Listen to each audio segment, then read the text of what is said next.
Tu t'appelles comment?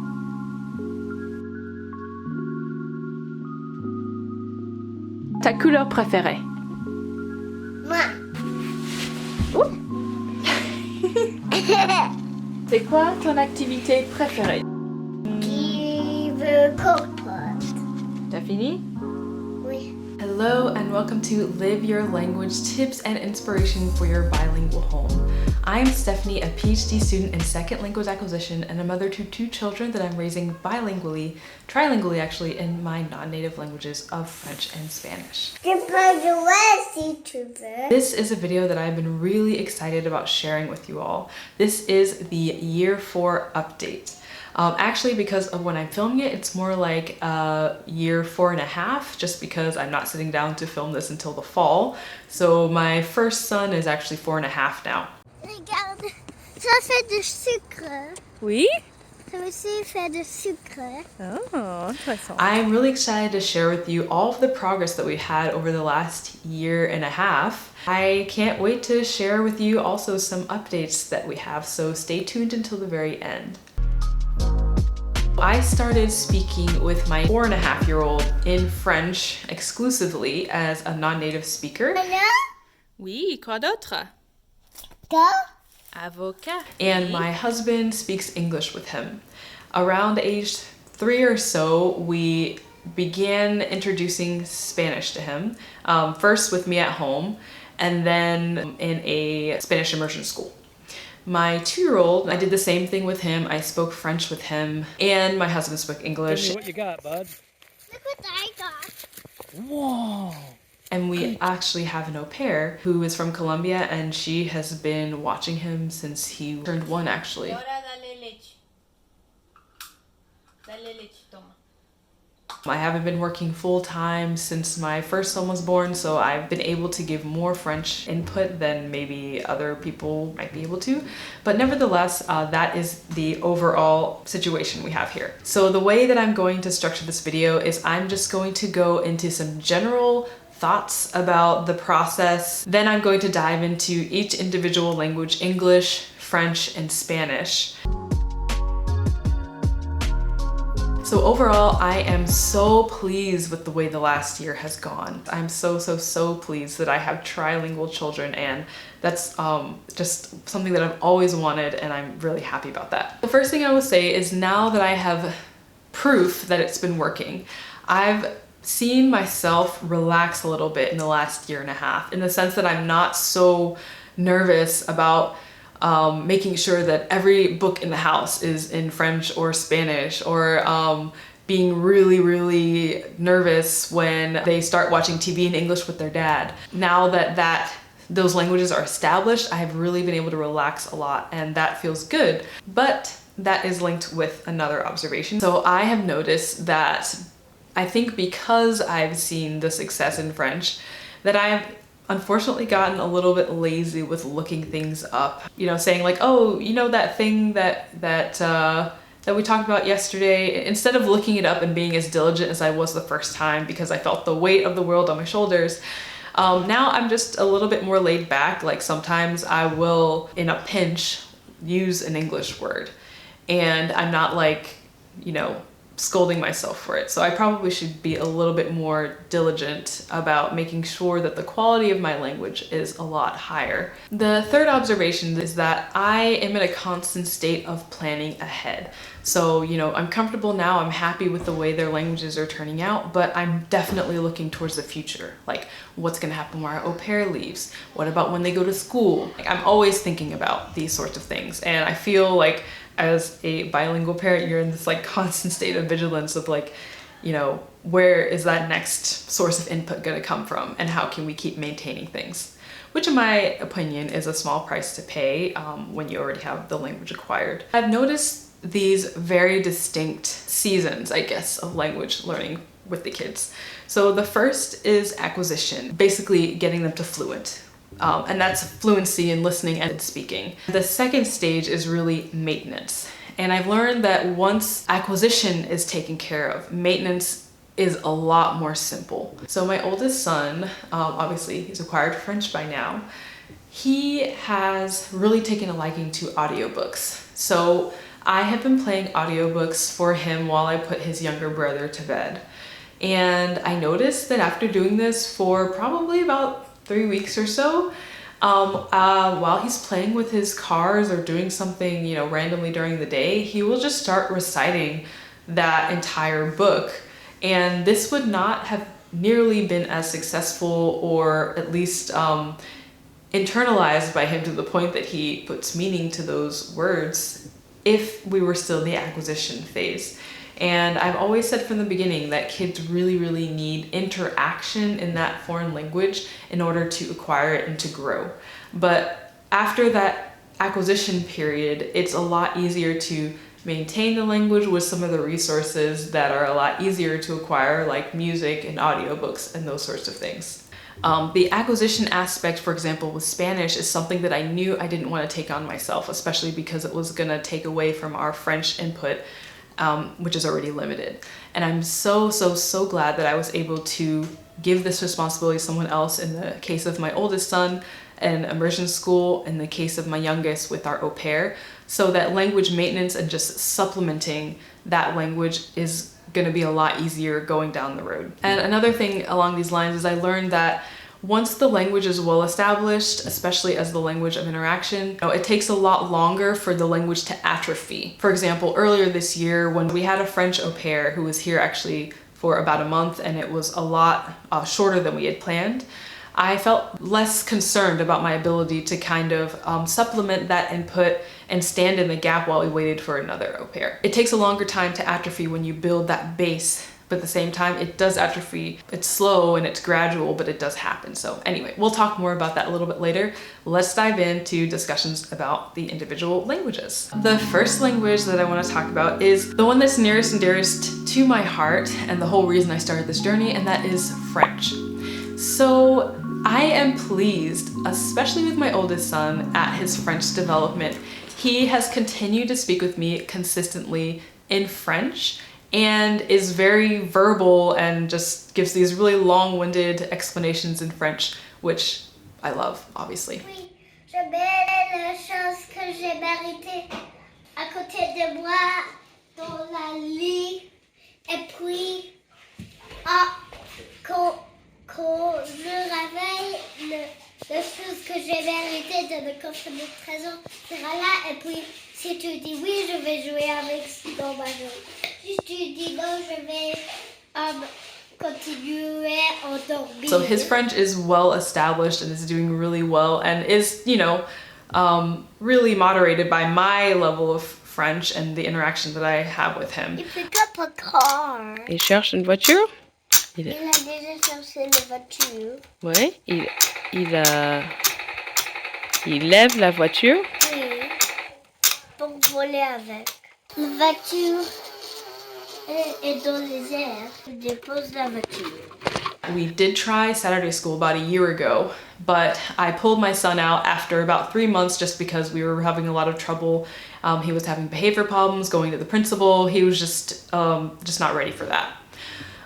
So that was unfortunately the only other source of French input. So I've kind of been on my own for the last year and a half after our French au pair left unexpectedly, and we actually got a Colombian au pair a couple months later, and then having to pull him out of Saturday school. So unfortunately, we do not have the second source of French input that I've so desperately wanted. Now, I want to talk a little about my youngest son, who is 2.5 now. Ok, qu'est-ce que tu vois dans le livre? Comme le tout ici. Ah oui, ok. Comme le cité ici. Ok. Quoi d'autre? Comme le tout ici. Ok, ouvre le livre. C'est cassé. Peut-être c'est Now, I've cassé. noticed a striking difference between the amount of French that my oldest spoke with me at his age, at 2.5 or so, and the amount of French that my youngest is speaking. Everybody warned me that it's always harder with the second child, and I thought to myself, how is that possible? I don't understand. I'm the same person, and I'm better than I was 2.5 years ago, so how is that possible? Well, I'm seeing it, and I have a couple ideas. Like, I've noticed that my sons are actually not interacting as much in French as they used to. They used to interact in French all the time, especially before my youngest was speaking. But now I look around and they're speaking exclusively in English together. And I don't even know how that happened, because really my youngest son is getting the least amount of exposure in English from an adult source. But I suspect actually that a lot of that input is coming now from his older brother. Overall, I would say it's a success, but I would put it solidly in the yellow range, as like we really need to do something to make this work, because this is not gonna sustain itself. Now, the next language I want to discuss is Spanish. So this language, introducing this language over the last year and a half, was a huge success. I am so pleased with the way it has gone. The kids are just, they have taken to Spanish so quickly, and it's amazing the difference really that at least one person in their lives can do. In the case of my youngest with our au pair. Estaba Christmas y había un templado que vamos a hacer. Pues Si dura mucho tiempo. toca mantener la calma, meterse en un lugar seguro como debajo de... It started with a lot of apprehension. Just within a year and a half, they've gone from 0 to having complete ability, you know, to the extent of their age, in Spanish. So that is a huge success. Instructors at my son's immersion school have pulled me aside and told me so many times, like, he's so much more verbal than the other kids and that he's just doing really, really well. I like to think that it was because I primed him and started practicing with him in Spanish a lot earlier, before we introduced him officially to the Spanish only environment. I like to think that's why, but you know, it's hard to say. The kids there, I noticed, spoke amongst each other in English. In spite of that, he's doing excellently. Now, my youngest son also is doing fantastically. I remember distinctly when our au pair, I first told her that I really wanted her to speak only English, and she was really suspicious, like, I'm not sure this is gonna work. I mean, I'll do it, but I'm skeptical. And then like 6 months later or so, she came to me and said, so like, we have a problem. Your son does not speak English. He's only speaking to me in Spanish. Like, what are you gonna do? So yeah, I'm pleased. It's going really well. So when I'm not around, all 3 of them are just speaking Spanish together, and it's wonderful. So now I'm gonna talk quickly about English. I carry you. I carry you. I'm pretty heavy. This is the elephant in the room. English is, even though not the focus of my channel at all, this is a language that has infiltrated quickly, and the degree to which it's infiltrated into my house is incredible. Like, it used to just be my husband, and my husband, you know, working full time out of the house, except for the evenings and the weekends, really. And English was just not a dominant language for my oldest son at all. But now my youngest is speaking English tons. Like, it's like his default language. You have a buttons.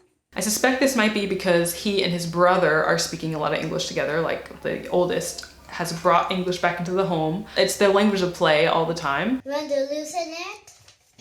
Did you say yes, please? Mm-hmm. Yes, please. Tighten it? Yeah, please. And the other thing that I suspect is that because I don't feel like my Spanish skills are strong enough to discuss things with my au pair, I speak to her in English too. And because of that, I think that he hears a lot of English between us as well. So overall, I believe that his English exposure is increasing, and that might be why, but it's just mysterious to see somehow how a child who has never gone to school or preschool is speaking so much English. It's crazy. So this town actually has a international... So we actually moved to a new town, and this move was partially inspired by my concern.